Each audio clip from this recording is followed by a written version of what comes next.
Are you ready? Yeah. Right. Hey, you guys. My name is Aisha Malone. I am a fifth grade ELA teacher. I am the owner and co-founder of Rose Café. Just to talk a little bit about Rose Café, Rose Café is an up-and-coming bookstore on the south side of Chicago. I am trying to do my part to end the book desert in my community.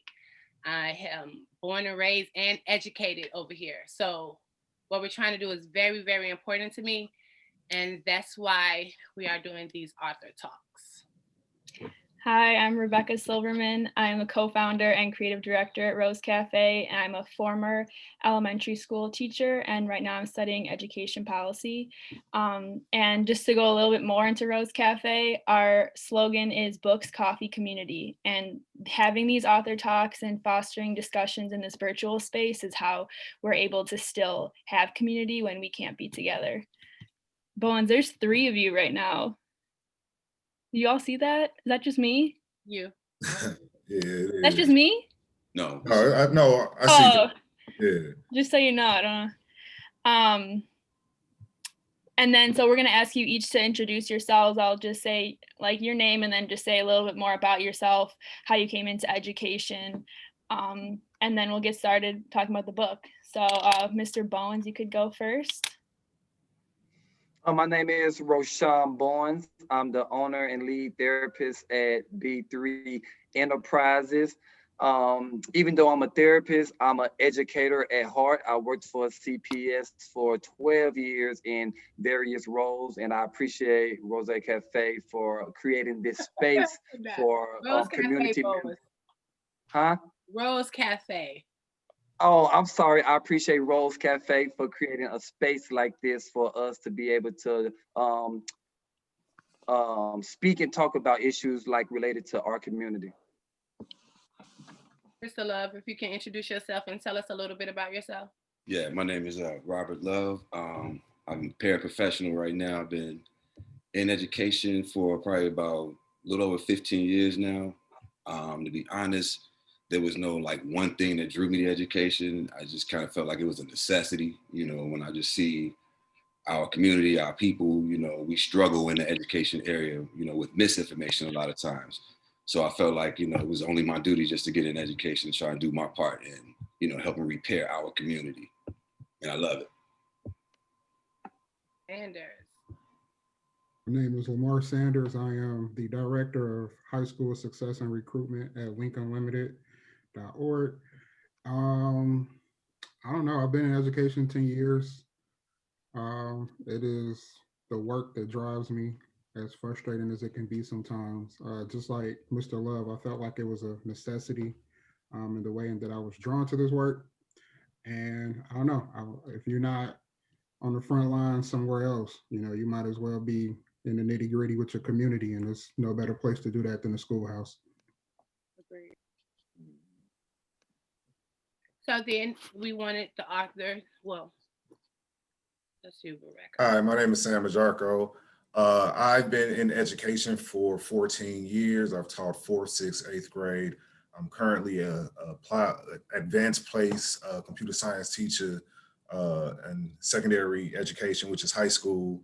I'm also the founder and owner of the A-Team Educational Consulting and Response to Intervention Services. And I have recently written a book, The Simplicity of Greatness, available at the Rose Cafe and Amazon and Audible, and you know, a little bit of bit about me. All right, so let's get this talk started. I'm so ready to get started. All right, so our plan for tonight is we're gonna, we picked a few quotes from the book that stood out that we thought would foster a good conversation. So Sam, we're just gonna ask you to read them off, and then anyone can jump in. Before we did that, did you want to start with the inspiration, Rebecca? I know we were dealing with some things on the panel this week. The link got shared, so we wanted to make sure we could cut some of this stuff out too. Oh yeah, if as long as you don't start, as long as you don't press this button. There's a separate link that was for attendees and not panelists that's on our website. I dropped the link in the chat if you could join that link instead of the panelist link. So Roshan isn't on there 5 times, but if not, it's not a big deal. So I guess before we talk about the quotes, Mr. Agyarko, if you could talk about your inspiration for the book, why you wanted to write this book. Well, I recognize that there was a deficit in education as far as representation. Like education is 2% Black male, and in my years of education, I was having so many conversations with young Black and brown people, and it was only at one school at a time. So I figured the most efficient way to get my voice in multiple locations was to write a book. I got the book attached to a couple of school libraries. I've did some panels with different schools and things of that nature, so I can get that presence and that representation in those schools. Fundamentally, I feel like education has a generic framework and it lacks a cultural responsiveness. So I try to fit in where I can by being culturally responsive in the form of the book and even in the way that I style the book. So when you talk about being culturally responsive, has there ever been a situation, Mr. Love, where you had to remind yourself of your cultural responsibility while you are in front of brown babies or in any profession? Absolutely, absolutely. It's happened to me tons of times in the classroom when we're just dealing with just the curriculum itself. Because I'm sure we all agree our curriculum now as it sits probably should be revamped. You know what I mean? It still has some inconsistencies in there. And a lot of it has to do with our people and what shapes us. So it's times that I may read something in the book that says one thing and I know it is not completely accurate. So it's my cultural duty and to tell them what's right. And I do, job on jeopardy or not, So yeah, I deal with that a lot. I'm sure the rest of us do too when it comes to that. And ideally, when I'm thinking of culturally responsiveness, like it's just a fancy way of saying meeting kids where they are. And I think oftentimes the way school has been traditionally presented, I use this analogy like it's a house on fire, and the people on the outside are yelling like, "Come this way, come this way." And education works if we go in and lead them out by the hand. And so that's how I always try to incorporate being culturally responsive. Like regardless of what I teach, whatever content area, something of that nature, I try to meet that kid where they are so they can buy in. And once they buy in, that's me leading them by the hand to show them the value of whatever I'm trying to teach them, as opposed to just telling them, come this way, come this way. I grab them by the hand and lead them the way. Absolutely.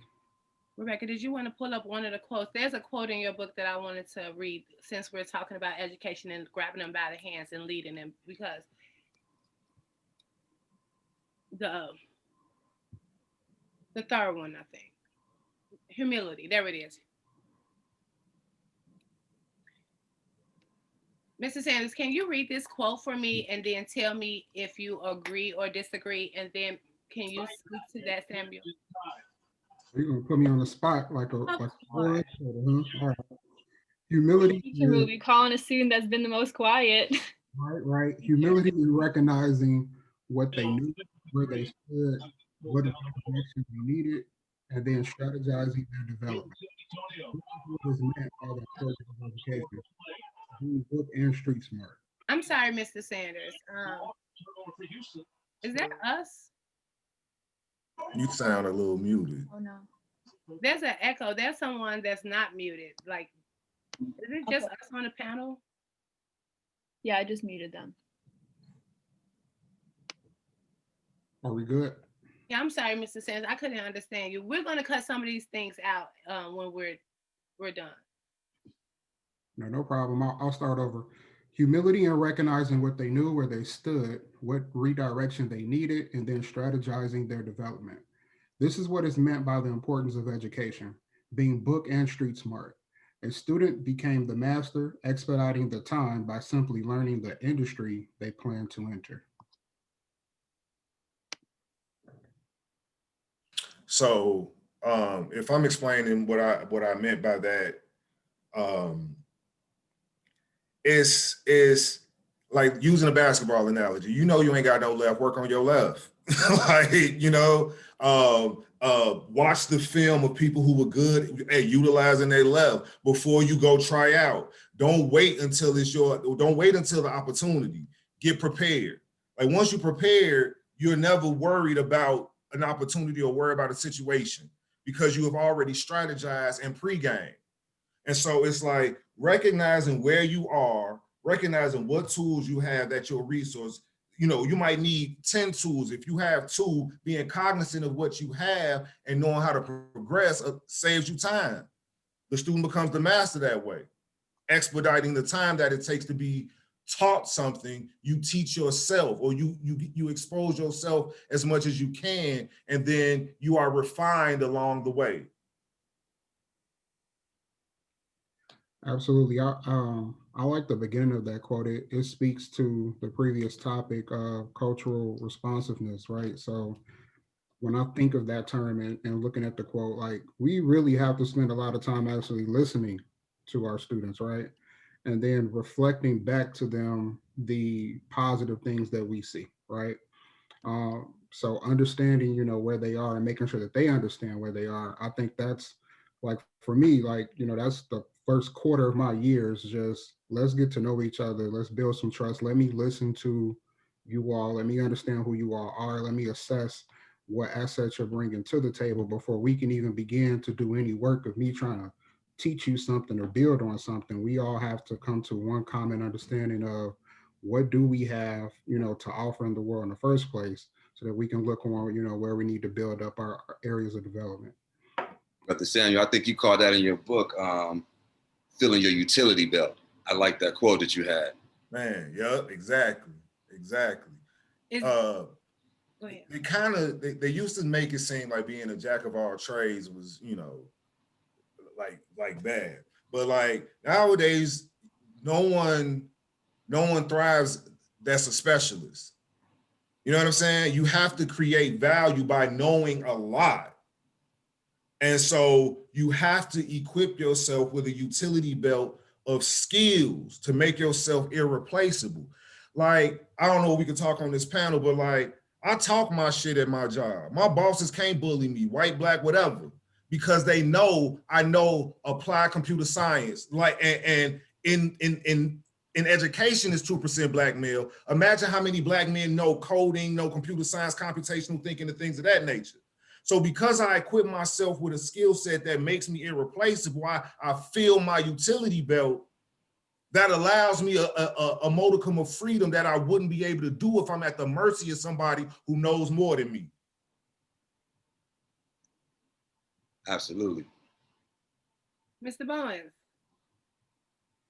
So when you are right now with B3 and you are in mental therapy and psych education, how does anything that we're talking about relate to what you do and what you're trying to do in education? Muted, brother. Muted. You're muted. So building on something that Lamar said in terms of coming from an asset-based approach, like identifying the skills that students already have.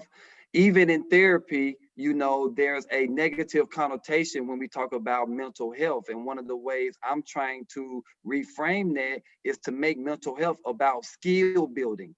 What skills do you have? No matter what challenges you're going through, you have some skills that we can build on. Part of teaching and learning, even in education, is building on what? Background knowledge. All students have background knowledge. All students have skills that they can use to achieve whatever they want. But oftentimes, if we so focused on a curriculum, or if we so focused on the data from standardized tests, we can lose the value in culturally competent care or culturally competent education. So I think the key is to meeting students where they're at and making sure we're coming from an asset-based approach instead of a deficit. And sometimes, you know, when I was in the school, that was a challenge for me that, every IoT meeting, we was always talking about deficit, and what the kids don't know and what the kids don't do, right? So I think that it's a good starting point to try to change this narrative and make sure that educators, therapists, teachers, principals are always coming from an asset-based approach. And going back to that with the culture responsive teaching, it's like really interesting to me to talk about the idea of representation. Like I said before, I taught for 3 years and now I'm no longer in the classroom. And part of that was for me understanding that white women are overrepresented as teachers, and just trying to find what my place is in education, knowing that. And so with that being said, Mr. Love, would you be able to read this quote? Can I speak to that statement though? Mm-hmm. When I discuss being culturally responsive, it's not necessarily just being color based, right? Like there's a lot of old antiquated people in education, right? Like if you can connect to a student around the gym shoe culture, the culture of food, and you're able to get them to buy in to create value, then that is a sort of allyship that is valuable, right? So being culturally responsive is fundamentally finding a way to connect to kids. What happens is you find so many teachers who teach from on high who won't go into that burning building and lead them out, who won't get their hands dirty, who got their letters already, and thusly they make education seem insurmountable. Like in my book, I say in high school I had a 2.89, so kids could know, and I still made it. Because they had you have the commonality of the human experience is what is going to get a kid to say, let me listen to you, Mr. Agyarko, not me having my doctoral research, none of that. They don't care. But if I can connect to this kid, like my favorite Jordans is the 4s and he got the 4s, or we bought something of that nature, or I can't wait till this game drop, I'm like, my gamer tag is such and such. Now, when I want to talk about STEM, he's going to listen. But okay. No, absolutely. And I agree with that. Like we were talking about before, I got some 11s and my kids thought I was like infinitely cooler the next day, and it definitely helped. And I definitely connected with them, but I brought that up because I was wondering if anybody could speak to like just the importance of representation, of just having a Black male teacher. As much as I could try to, be culture responsive, change my curriculum, connect with the students, I just think that like at the end of the day, it's different. Oh yeah, I mean, yeah. Not just a Black male teacher, the Black male teacher that does think meeting the kid is important. We could sit here and jam all day. The real thing is like the fact that she got them Jordans because I knew how desperate she was to try to meet the kids where she was at. And a lot of people don't show that struggle, like, because they don't care. Right. But when you do it, I'm like, look, I know what kids like. And the thing about it is she wanted to meet the kids. So when she say, you as Black educators, y'all are the ones who like really want to do it. So how important is it to have Black men who want to do it? I feel like it's absolutely important. It's absolutely important. I think it is a personality base, because I've come across some Black men that I'm like, man, you're not gonna cut it. You just ain't gonna cut it, man. They ain't gonna connect to you. I don't like you. You know what I'm saying? So you feel me? If I don't like you, I know the kids, because I'm trying to meet you. I'm trying to rationalize. I'm trying to remove ego and all of this, that, and third. And I'm like, nah, you were teaching from an ego-based place, and thusly you will never put the kids first, and I can't rock with that. Right. So I think it's important to have qualified Black men in this setting, because, they are unmolded. They are precious diamonds that need chiseling, and we chisel them. Like I've had, I'm an interesting story. I taught at urban prep charter academies, all male school. And I had a student, a gay student, tell me that his father beat his ass every day, trying to straighten him out. And this was the first, like, you know, in the black male community, you know, like people say punk, crack jokes like that all the time, this, and the third, right? This was the first time I ever conceptualized looking at the totality of a human being, because you meet somebody at 35, you meet them at 40. That young man needed me to pour into him independent of my content. Like, they need us in the schools for that reason, because they may not get it at home. They may not get somebody to tell them, like, man, you got a place here, you got a place in this world. You can do something with this talent. Like, they may be able to draw and not even think like, oh, they could work for Pixar. I'm supposed to lead you by the hand to Pixar. Do you think it's getting harder to do that nowadays, you know, as we sit in front of these different type of kids? Because you know, I think we're talking to a group of kids that it's really not the ones we're talking to. Is it harder to be that type of person, Mr. Sanders? Like, you know, because we're getting a lot more to meet them halfway. These type of kids is the reason why. Now, we love it. We saying the good part of it, but don't we talk about the other part of it? Like, is it getting harder to be that genuine and meet you halfway in this system we working with? I don't think so. I don't think so. No. I think it I really guess it's the woman part. No, it just comes down to being willing to listen, man. Like, what I will say is this, right? So, yes, we are important, right? First of all, back up. All skin folk ain't kinfolk. So, you know, I agree with your point, brother Sam. Like, there are some black male teachers that, you know, that you can go somewhere else, brother. You can do more harm than you're gonna do good, because of how important we are in those buildings, right? But a few things, like, hey, as I get older, I'm just not as cool to a 14-year-old as I was, you know, when I first started when I was in my 20s. So, like, what do I have to always be willing to come from a place of humility, you know, as we already stated, listen to them, be vulnerable, right? And if you listen long enough, you'll latch on to the things that will open up that relationship for each and every kid. You can pick and excuse my words here, but the worst kid, right? The most challenging student, always in the office, you know, stirring up some mess. But if you listen to them long enough, you'll find that thing, right? And then if you are responsive to said thing, so I don't think this generation, you know, you can't get late from us. You know, you can't have one or two great years in a classroom and then coast. Like, you, every year is a new battle, a new group. Generations, times change. You change. You get older. You get less connected to, you know, At what. me, Dan Sanders. If you're talking about me, you're talking about me. I just want to piggyback At on me that. next time. I want to just piggyback on that, Mr. Sanders. You're so right, because in the beginning of my career, I was the hip dude. You know, like you said, I read the same music, dressed the same, all that was the same, and I did it deliberately to get their attention, to let them know, hey, man, listen to me, basically. But and honestly, Brother Sanders, if you all didn't know, I used to be his parent, and you co-teacher, brother, co-teacher. Well, co-teacher, thank you. He helped remind me that hey, brother, you're getting older. You know what I mean? But I realized it was okay to get older. So now I'm not the hip teacher no more. Now I could just be the hey, I'm the lame teacher, but I'm open to listen to you all. I would sit there one time, but I'm open to listen. Teach me, teach me, teach me. And that gave me the ear to them to learn, like you all are saying, by just listening. I was open to it. I admitted, hey, yeah, I'm not that teacher no more. I'm the lame guy now, but teach me. You know what I mean? And it helped me to build those relationships. Never be a lame.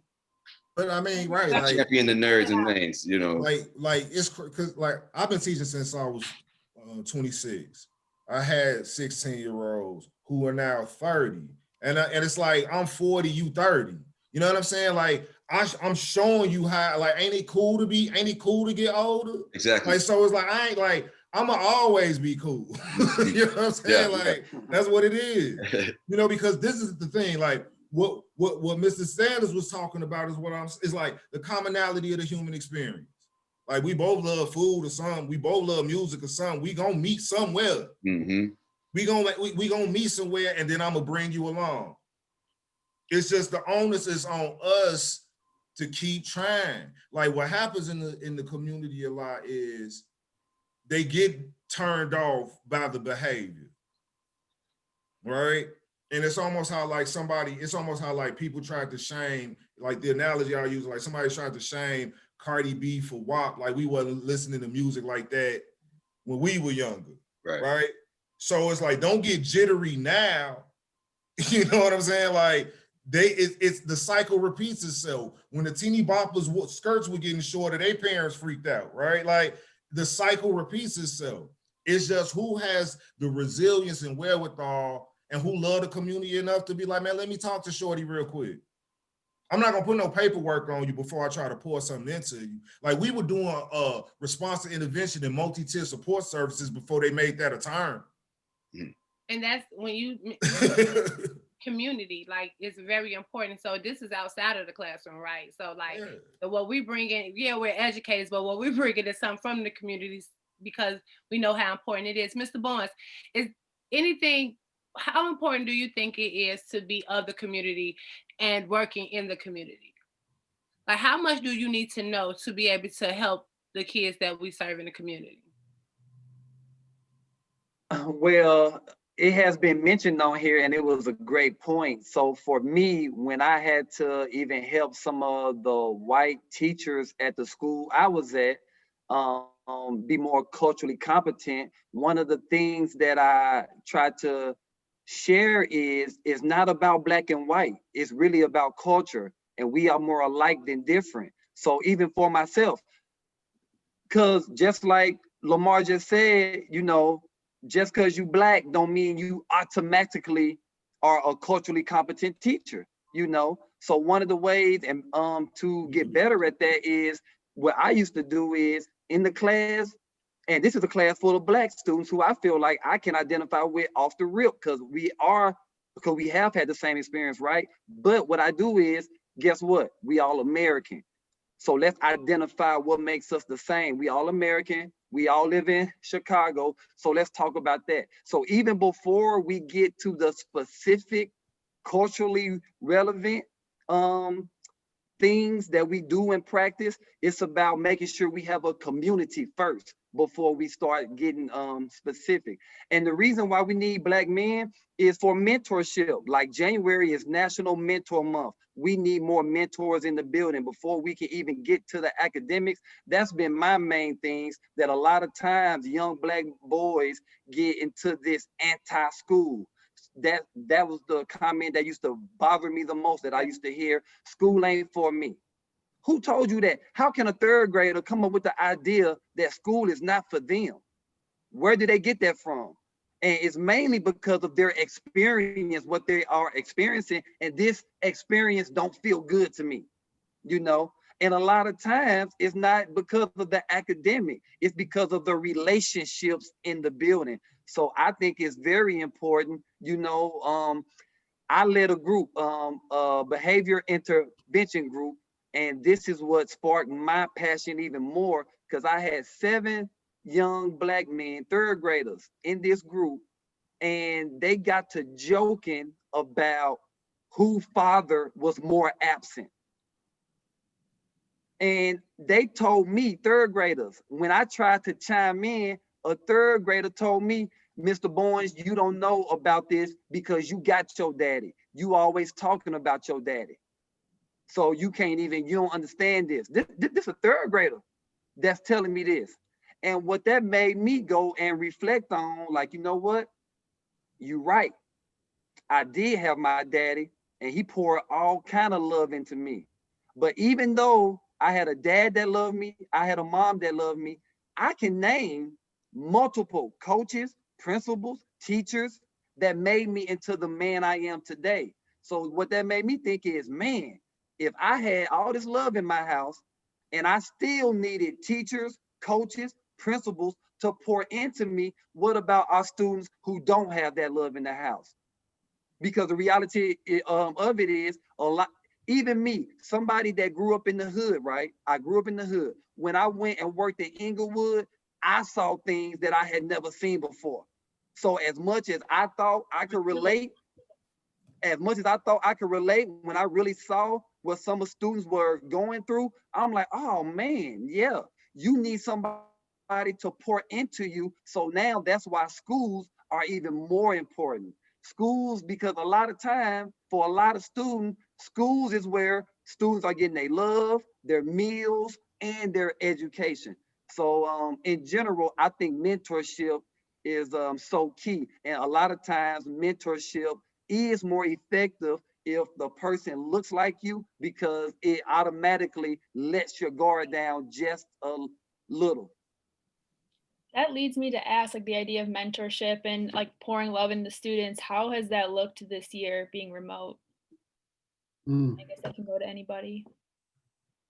I take advantage of the technology, like, you know, using Messenger, using the tech. I use video. I use I can't know why it's escaping my mind right now. I use it in my tech-based classes. It's Radio Village, allows us to use characters and chats. Like I know it's not effective at all, but it's better than not making any effort at all and just waiting on next year. You know what I'm saying? So I might like hit 30% of the kids that, you know, I deal with. Even with like grading my students, it was like, I'm not giving any D's or F's, you know what I'm saying? You know, they dealing with a pandemic. You see me twice a week. You normally see me 5 days. Fundamentally, you see me 60% less of the time. It's just not fair, you know? I also have, you know, Google Meet hours where they could check in with me. And then I let them know, like, well, not necessarily Google Meet hours where you can see me visually, but like you can email me anytime. You know what I'm saying? So like, I just make myself available. I try to make it super convenient so they can talk to me about anything. And I'm always transparent. So I feel like because we had the relationship pre-COVID, there was an expectancy that I would still like find a way to connect with them. So like it doesn't have to be perfect. It has, like, I'll tell people all the time, it's like you can give a perfect effort. That's all you can give. You know what I'm saying? Like you can try your hardest. What do y'all see education in the future? You know, we having these great conversations, and like, you know, we dealing with what we're dealing with. What do you see us going like as an education system, and with the us online, and with what do you see us? Good question. I think Don't just remote ask work. me that on a podcast. It stuck me too, but it was a real question. Like, where are we going as far as the education system? I think remote learning is going to be around for a minute. It's also going to serve a purpose in the sense that it's going to be like a mass exodus of, you know, teachers who are not technically competent and who were close to retirement and things of that nature. Like our varsity basketball coach retired because they were talking about going back in the building. You know what I'm saying? So like I think it's going to be a lot of people leave, and then it's going to create a lot of space where if we are strategic in how we market, we can fill that space with culturally competent people who, you know, can like, oh, I can Google teach, or I could podcast teach my students, or I could TikTok dance my, you know what I'm saying? Something of that nature. Because what's going to happen is the evaluation system is going to dictate that. Right? Like they're gonna be like, oh, Nearpod exists. You know what I'm saying? Google Meet exists, Zoom exists. We doing evaluations during Zoom. You had 25 screens black. Yo, you know what I'm saying? This teacher can't connect to the students, your ass out of here. So I think remote learning is here to stay. It can serve a purpose in the sense that it will give, because I hate to say this, the vast majority of the teachers that are problematic are teachers who will be like, well, I've been doing this for 35 years. You know what I'm saying? It's like, all right, this is how we do it now. And you can't, this is how we do it now through a laptop. Your ass got to go. So that creates space for new teachers, new energy, new competencies, where if we are strategic, you know, it's like in my school district, a teacher with plus 60 makes 6 figures. So when I'm talking to kids, they like, teachers can make that. It's like, yeah, mom, get your ass in the game. Yeah, that's what I'm saying. And we get summers off, that old cliche. And we get summers off, you know, whatever, right? And I get to wear this to work, like whatever I got to sell you to get you into this, get you into education. You know what I'm saying? This is the time. I honestly feel like it. I think it's important that we talk about that so we can figure out what we need to do to make that, because sometimes you have to say it. So that's why I asked, because there is a future to education. It has to go somewhere.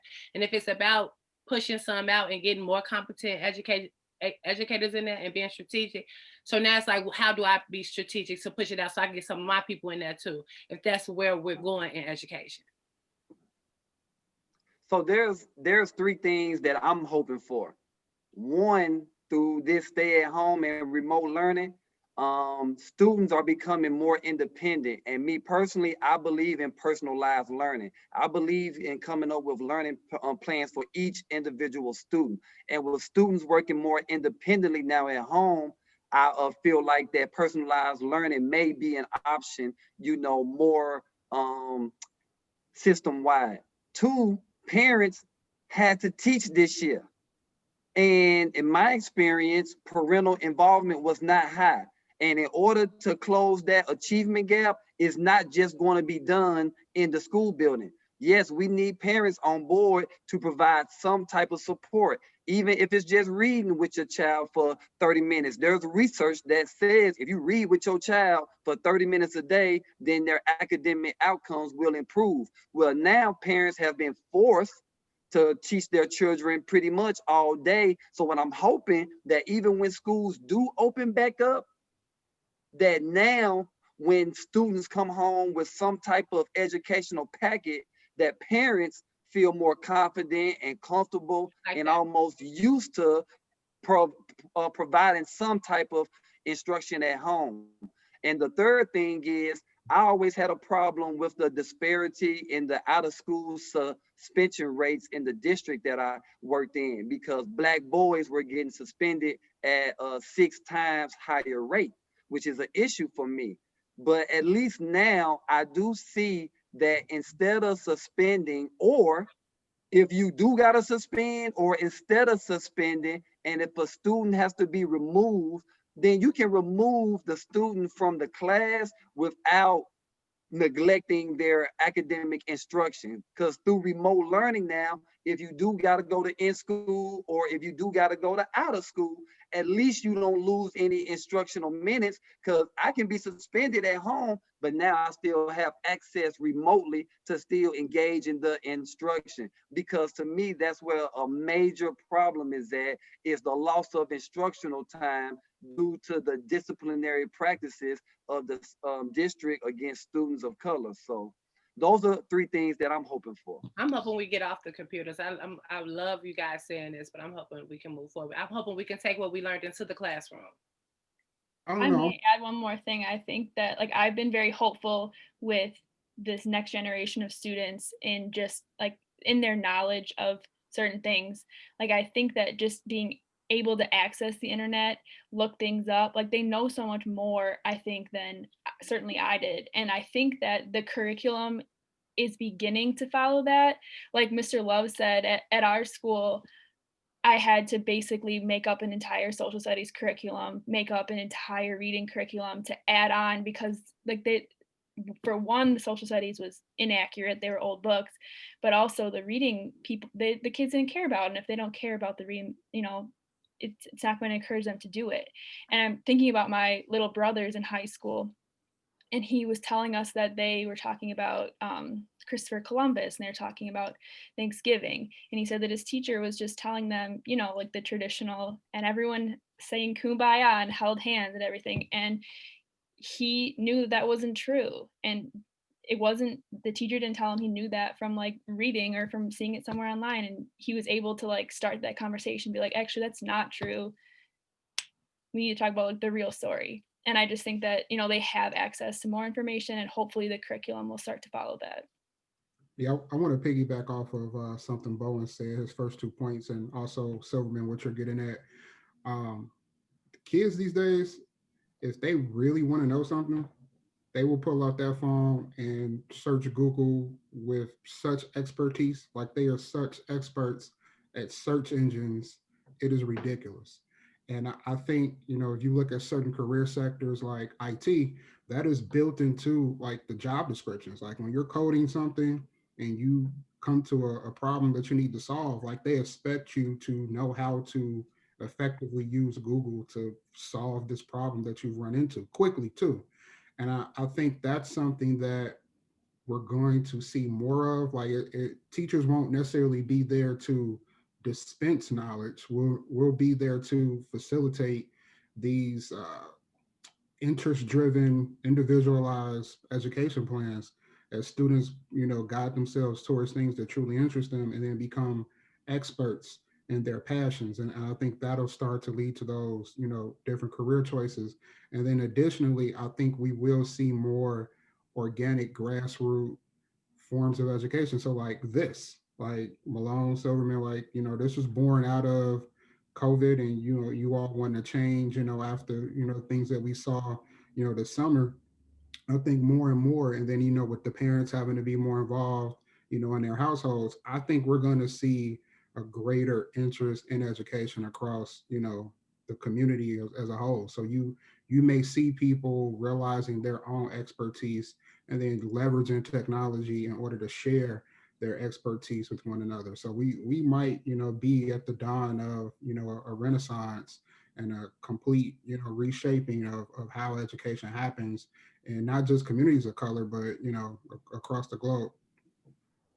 I do think we shouldn't put, like, we're in the theory stage, like we're not even close to that, right? Like the kids knowing how to use their cell phone or the presence of technology is not necessarily the same as technology integration, because like to we have to get, like, we having this conversation, like we got to get into the minutia of how remote learning actually fundamentally went. Like, yeah, parents were forced to be involved, but they didn't have a success rate because there was no induction process for them to know how to use Google Classroom, Nearpod.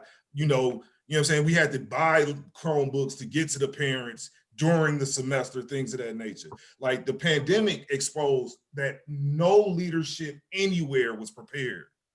All right. So that's why I'm like this is an opportunity that we have to really, really, really seize, because kids, like, yeah, they know how to get on Google, but they're not digitally literate. And we're in the age of misinformation, right?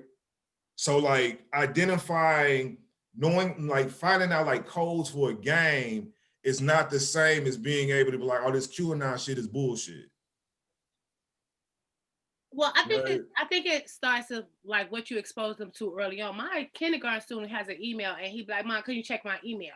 So I think like sometimes even with But coding, that's an it's like, outlier, right? You think that's not standard. That's what I'm saying.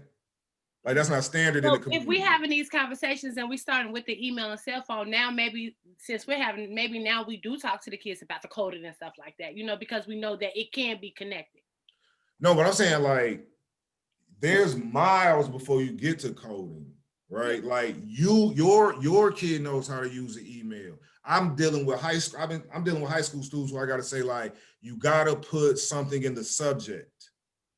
Like you don't know how to frame an email. Yeah, you're gonna be able to, about bots and how to skip the line in stock X and get the, the limited, but like, shorty, can you differentiate? Can you tell me why this article is not valid? Like when you turn it in your paper to me, I'm like, oh, these are not credible sources. How come, Mr. Agyarko, you said it had 10 sources? And None of these websites are valid. I think that's so like, I think that's the gap that teachers will feel. Like that's where we will facilitate. But like I've seen students, I've worked in Austin, you know what I'm saying? I've worked on the Southeast side. Like you can take the poorest performing student, but if you talk to them long enough, they've watched a YouTube video about something and will come to you with this newfound understanding. It could be incomplete. That video could have been a total send off, but like they are learning to, or have learned how to take information from the web and process it and build new thoughts. Like I had some sixth graders playing with pronouns, gender pronouns, and what's the word? Starts with a C when you need permission for something. Why am I consent? Right? So like you'll have they encountered these things through media, through internet, and from there it's like, okay, here's this very rough, rudimentary, early iteration of this idea that they got exposed to online, clearly, right? And they've clearly seen more than one instance of it.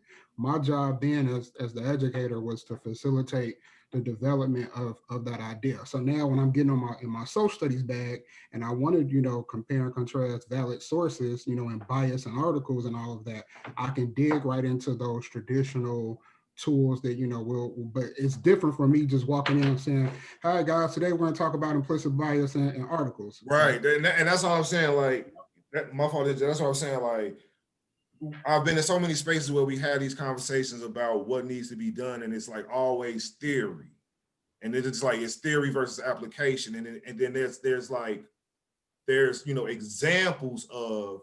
But when I'm talking about like there's an opportunity to be a mass exodus of these teachers, it's an opportunity to revamp curriculum where the curriculum is culturally responsive, and then it becomes standard. So we know what you guys are talking about is happening in every classroom. You know what I'm saying? Like we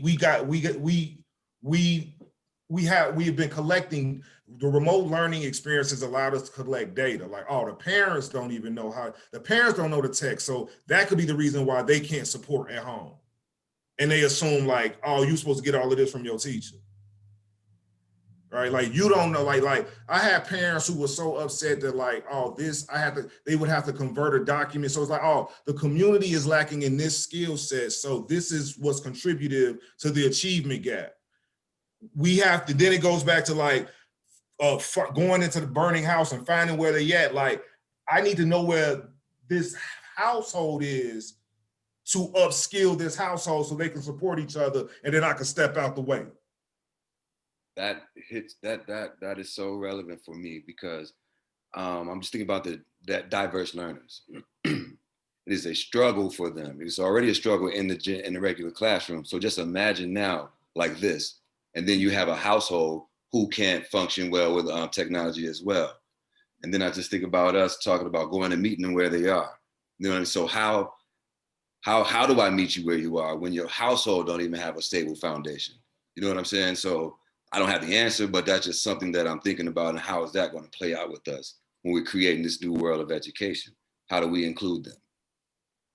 New world of education, that's interesting. And I'm thinking now, you got me thinking about like filling the gaps, and like, so what, are we making a curriculum of coding? Like, are we thinking of things Not necessarily tech based. I look at it like, not necessary, but since we was talking about it, like so now it's the system as far as she's in policy, and then we're thinking about like, how do we change it? Because if it's not theory, what's next? okay, but I'm saying like it doesn't necessarily have to. I often think about, and it goes back to like what I was saying in the book about like fill your utility belt. Fill your utility belt with transferable skills so you valuable. So I'm not just saying like focus, like I need to give you computational thinking skills. So when you are in a biology classroom, when you are in a social studies, when you are writing in English, it's almost like you can apply the scientific method to everything. Because it is the efficient way to get. Science is supposed to get to the truth, not to my forlorn conclusion. Like I want it to be this. No, science is supposed to be like, this is the hypothesis. This is what it told me. They said COVID can go 6 feet. I did my hypothesis. It can go 9 feet. I was wrong. Like it's supposed to get to the truth. So once I teach you the skills to like, that's what if we circling back to the book, like that's what the book is fundamentally about. Like it's easy to be great if you equip yourself with these, like, let me assess what I need to do. Let me assess what I have. Let me assess what's in my network. Take it from there. That'll get me to the next step. We don't always have to, and that goes back to what you were saying, Mr. Bowens, building independence into students. Like if we built these transferable skills into you and into your household, then we can step away and build a family of independent thinkers and critical thinkers and computational thinkers. I don't necessarily have to teach you how to code, because like even like let's use coding.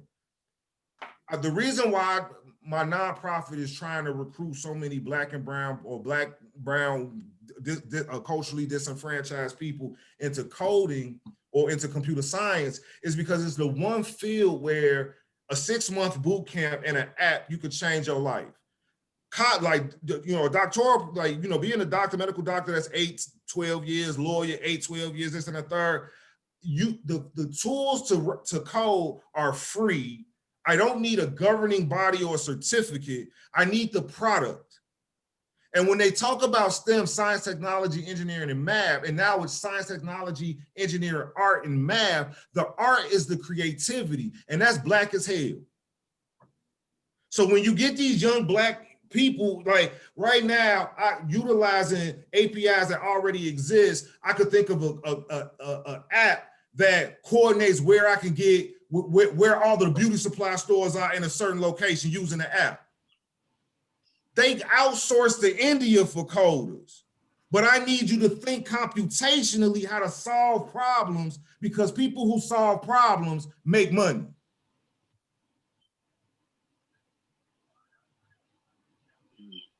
And then you can help your community with more money.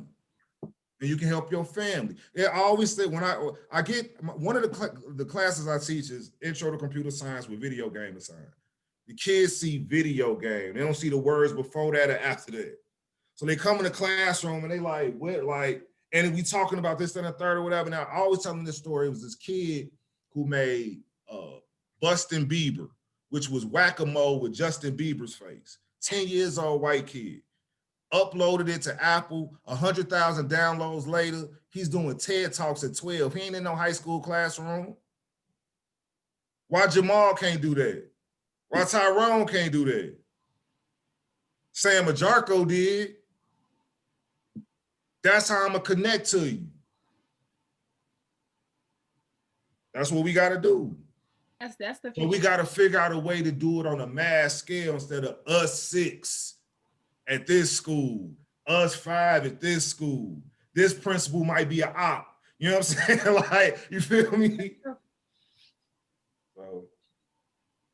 So because we definitely went over our time, but it was worth it. This was a much needed conversation. We have a lot of, I don't know if that was, you want to go here before we go into the, Oh, me? I was going to put this up.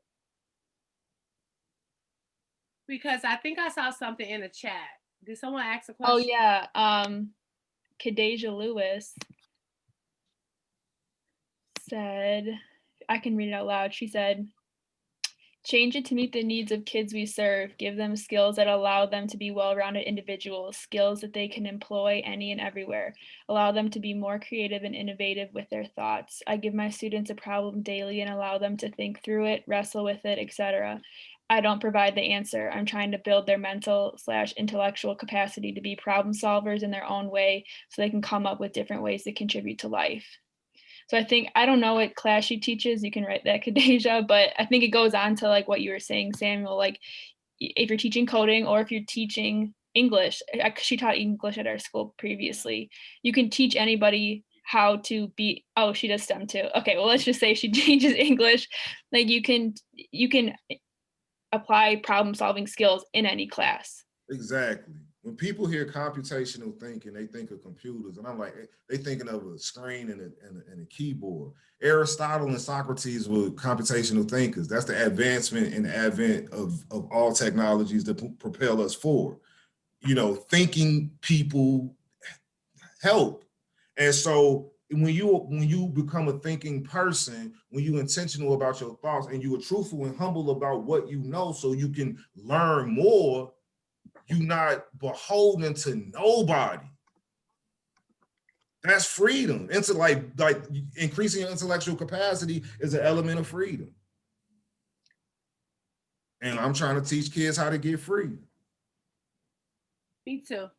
Okay. And I'm using a lot of what you say has really spoke to me as a professional, and I'm just going to give you that, brother. You know, and as far as my craft and what I need to do to push forward, and I want to thank you for that. Seriously, I do. Man, thank you guys for the space and opportunity. I know we didn't get a chance to talk about the book like that, but we had a great conversation, and that's what the book's about. Like this fellowship right here.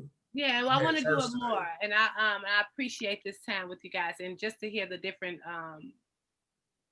just to hear you guys' feedback. And when I said the future, it really brought up a dialogue, and it has me like really sitting here thinking like, what does it look like, and how do I really help?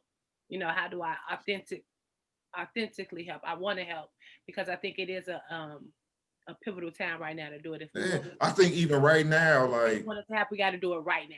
right, like even thinking like just, I'm always wheels turning, like I'm a realist, right? So even right now, utilizing a lot of organizations who are now like experiencing white guilt is an opportunity to provide professional development to slip into these organizations and schools to talk about being more culturally competent, culturally responsive, and holding them accountable. Like not just providing the PD, circling back to see, provide SMART goals, measurable goals, things of that nature to try to affect it at that scale. Even at the school that you are at, you know what I'm saying, or the organization that you are at, implementing some type of induction process for parents or something of that nature, you recognize, because I've been in education 14 years. I've not seen 200 parents at parent-teacher conferences yet, right?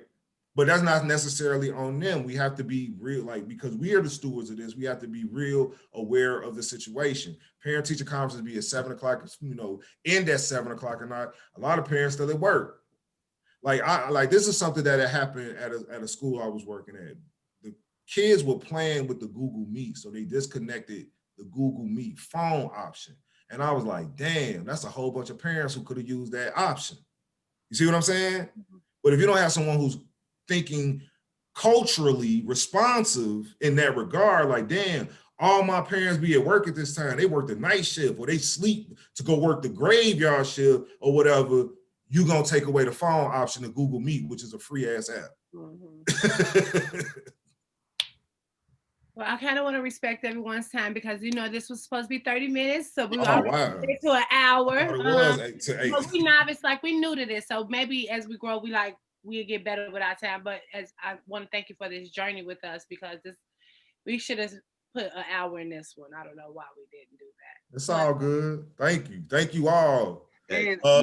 And I just want to give my last little 2 cents, and I want to encourage everybody, because when we're talking about how is this going to change and how it's going to be sustainable, it's the powers that be, and I say that, so it's going to take us uniting and getting as many educators as possible to hold school districts, principals, network chiefs, or whoever else accountable, because even CPS has an African American curriculum, and I found out about it on accident.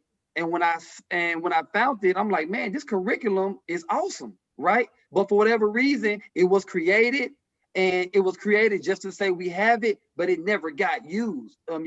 So even in the change that's gonna happen, we can change, create new policies, get new curriculum. But if we don't hold the powers that be to, like you say, to come back around and actually implement it and double back and check on it, then it's going to be all for naught, So I just want to encourage everybody, all like-minded educators, that when these changes start occurring, it's going to come a point where we are going to have to advocate, pretty tough to ensure the implementation of whatever changes happen.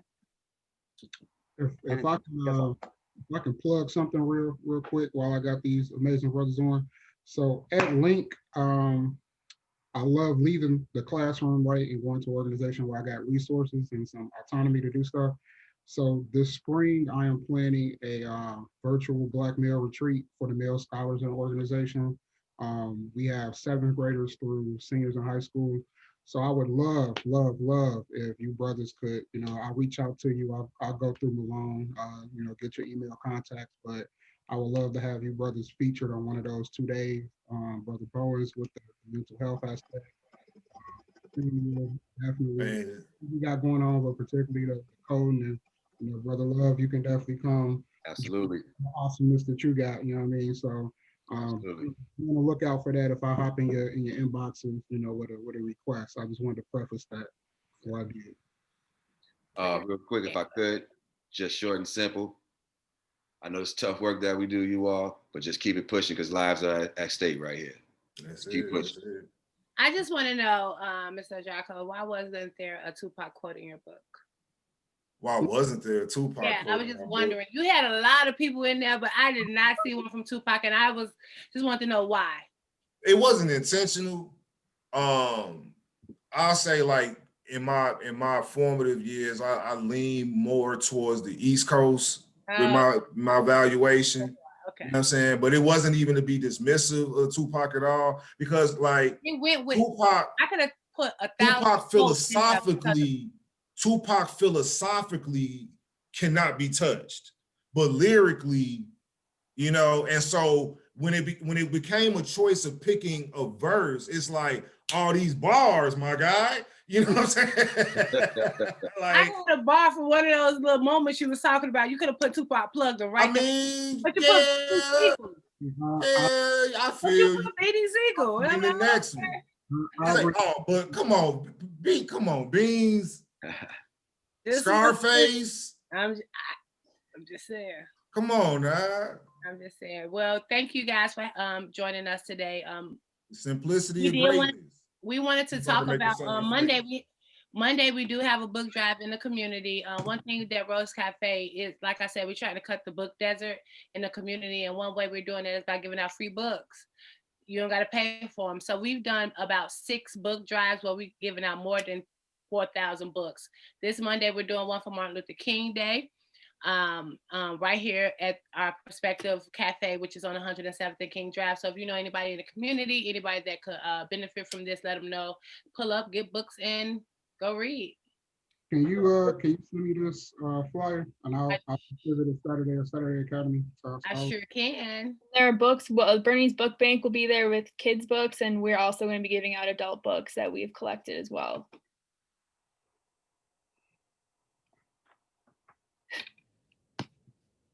Okay, well, thank you guys, and we'll be in touch. Thank you. Thanks again. Brothers, it was fantastic.